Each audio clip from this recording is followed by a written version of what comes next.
জর্দার সময় তো আমরা অনেকেই খেয়েছি। কিন্তু অনেকের অভিযোগ থাকে জর্দার সময়টা একটু নরম হয়ে যায় বা একটার সাথে একটা লেগে যায়। তাই আজকে আমি আপনাদের সাথে একটি গোপন টিপস সহ শেয়ার করব এই নতুন রেসিপি। এখানে আমি দেখাবো কিভাবে এই টিপসটা ফলো করে আপনারাও তৈরি করতে পারবেন একদম ক্রাঞ্চি স্টাইলে ঝরঝরে জর্দার সেমাই রেসিপি। আপনারা হয়তো দেখেই বুঝতে পেরেছেন এই সেমাইটা কতটুকু ক্রাঞ্চি হয়েছে আর স্বাদের কথা কি বলবো মুখে লেগে থাকার মতো। আসসালামু আলাইকুম ভিউয়ার্স, সবাইকে লুফাস কিচেন ভিডিওতে স্বাগতম। তাহলে চলুন দেখে নিই একটি গোপন টিপস সহ এই ক্রাঞ্চি ঝরঝরে জর্দা সেমাই রেসিপি। আমি এখানে ক্রাঞ্চি ঝরঝরে জর্দা সেমাই তৈরি করতে চলে আসলাম। এখানে আমি একটি জর্দা সেমাইয়ের প্যাকেট নিয়ে নিয়েছি। সম্পূর্ণ প্যাকেটটাই এখানে ব্যবহার করব। প্যাকেটের মধ্যে আমি সেমাইগুলো ভেঙে নিচ্ছি। এখন আমি চুলাতে একটি ফ্রাই প্যান বসিয়ে দিয়েছি। এর মধ্যে ১ টেবিল চামচ পরিমাণ ঘি নিয়ে নিয়েছি।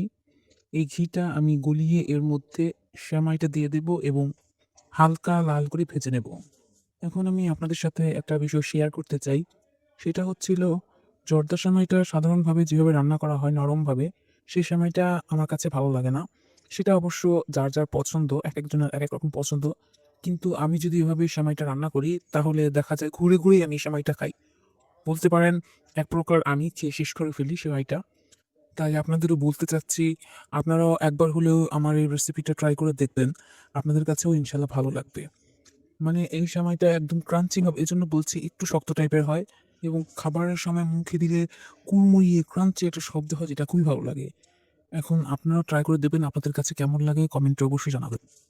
এখন আমি এই সেমাইয়ের মধ্যে ২ টো তেজপাতা চিড়ে নিয়েছি এবং ২ টো এলাচ এবং ২ টো দারচিনি দিয়ে এই সেমাইটাকে লাল করে ভেজে নেব। খুব বেশি লাল না, খেয়াল রাখতে হবে যাতে নিচ দিয়ে সেমাইটা পুড়ে না যায়। এখন বলতে চাচ্ছি যারা আমার চ্যানেলটাকে সাবস্ক্রাইব করেছেন তাদের অন্তর থেকে ধন্যবাদ এবং যারা এখনো সাবস্ক্রাইব করেননি কাইন্ডলি সাবস্ক্রাইব করে দেবেন প্লিজ এবং ভিডিওটি ভালো লাগলে অবশ্যই লাইক শেয়ার করে দেবেন।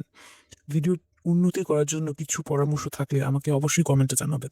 ইনশাআল্লাহ আমি সেদিকে খেয়াল রাখবো। কথা বলতে, বলতে এখানে আমি ১/২ কাপ চিনি দিয়ে দিলাম। চিনিটা দিয়ে এখন আমি ভালোভাবে নেড়ে মিশিয়ে নেব সেমাইয়ের সাথে। ভিডিওর সুবিধার্থে আমি এখানে কিছু, কিছু অংশ কেটে দিচ্ছি এবং কিছু, কিছু অংশ ভিডিওর স্পিড বাড়িয়ে দিচ্ছি। না হলে ভিডিওটা অনেক বেশি বড় হয়ে যাবে। চিনি সেমাইয়ের সাথে মেশানো হয়ে গেছে। এখন আমি এর মধ্যে 1/4 কাপ চীনাবাদাম দিয়ে দিচ্ছি। চীনাবাদামটাকে আমি শিলপাটায় একটু গুঁড়ো করে নিয়েছিলাম। এখন আমি এর মধ্যে আরো দিয়ে দিচ্ছি 1/4 কাপ কিশমিশ।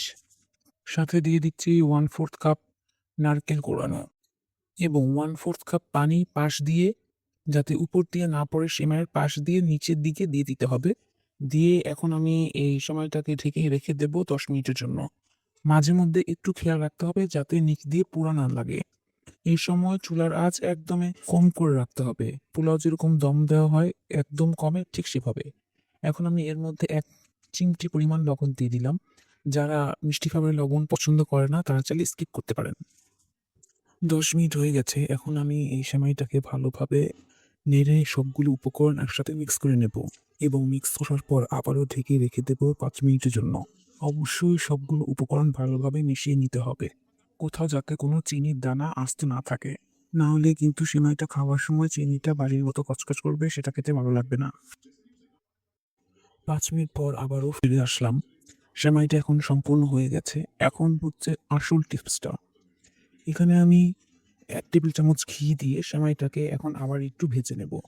১ম এ যখন ভেজেছিলাম ঘি দিয়ে তখন এর কাঁচা ভাবটা চলে গিয়েছিল এবং পানি দিয়ে সেদ্ধ করাতে হালকা একটু নরম হয়ে গিয়েছিল। এখন আমি আবার ১ টেবিল চামচ ঘি দিয়ে এই সেমাইটাকে এখন আবার আরেকটু ভেজে নেব। এতে সেমাইয়ের মধ্যে একটি ক্রাঞ্চি ভাব হবে এবং খেতে কুড়মুড় একটি শব্দ হবে যেটা খুবই ভালো লাগবে। আপনারা অবশ্যই এই রেসিপিটা ট্রাই করবেন এবং আমাকে জানাবেন আপনাদের কাছে এই রেসিপিটা কেমন লাগলো। এখন আমি এই সেমাইটাকে ১-২ মিনিট ভালোভাবে ভেজে আবারও ঢেকে রেখে দেব হালকা ঠান্ডা হওয়া পর্যন্ত। এই সময় ঢাকনাটা খোলা যাবে না। কারণ এর মধ্যে যে বাষ্পটা থাকবে সেটা দিয়েই এর মধ্যে যদি কোনো চিনির দানা অবশিষ্ট থাকবে সেটা গলে যাবে। তখন আরো সুন্দর একটা ক্রাঞ্চি ভাবের সাথে একটা জুসি ভাবও হবে। ফিরে আসলাম সেমাইটা হালকা ঠান্ডা হওয়ার পর। হালকা ঠান্ডা হওয়ার পরে সেমাইটা এরকম একটু চাকা হয়ে যাবে, দলার মতো হয়ে যাবে। এতে ভয় পাওয়ার কিছু নেই। চামিচ দিয়ে একটু নেড়েচেড়ে দিলে আবার ঝরঝরে হয়ে যাবে। আপনারা হয়তো দেখতেই পারছেন এটা সম্পূর্ণ ঝুরঝুরে হয়ে যাচ্ছে একটু নাড়াচাড়া দেওয়ার পর। এইভাবে একটু ভালোভাবে নেড়ে সেমাইগুলোকে ছাড়িয়ে দিতে হবে। এই তো দেখুন সেমাইটা হালকা নেড়ে চেড়ে দেওয়ার পর সেমাইটা কতটুকু ঝরঝরে হয়ে গেছে। একদম সুন্দর মতো হয়েছে। একটার সাথে একটা লেগে যায়নি। যেরকম ক্রিসপি হয়েছে সেরকম জুসি হয়েছে। আপনারা হয়তো দেখে বুঝতে পারছেন কতটুকু ক্রাঞ্চি ভাব হয়েছে। সেমাইয়ের চোখা, চোখা ভাবটা দেখেই বোঝা যাচ্ছে যে সেমাইটা কতটুকু ক্রাঞ্চি হয়েছে। আমি এখানে একটি সার্ভিং ডিশে সেমাইগুলো সার্ভ করে নিচ্ছি। দেখুন কতটা ঝরঝরা হয়েছে এবং কতটুকু ক্রিসপি হয়েছে। এটা আপনারা তৈরি করলেই বুঝতে পারবেন। ঠিক আমি যে টিপসগুলো দিয়েছি, যেভাবে সেমাইগুলো তৈরি করেছি, ঠিক সেই টিপসগুলো ফলো করে আপনারাও বাসায় তৈরি করতে পারবেন এরকম ক্রাঞ্চি ঝরঝরে জর্দা সেমাই। এখানে আমি ডেকোরেশনের জন্য কিছু বাদাম গুঁড়ো এবং কিশমিশ দিয়ে দিচ্ছি উপর দিয়ে। আশা করি ভিডিওটি আপনাদের কাছে ভালো লেগেছে। তাহলে আজকে এই ভিডিওতে এই পর্যন্তই। দেখা হবে নেক্সট ভিডিওতে।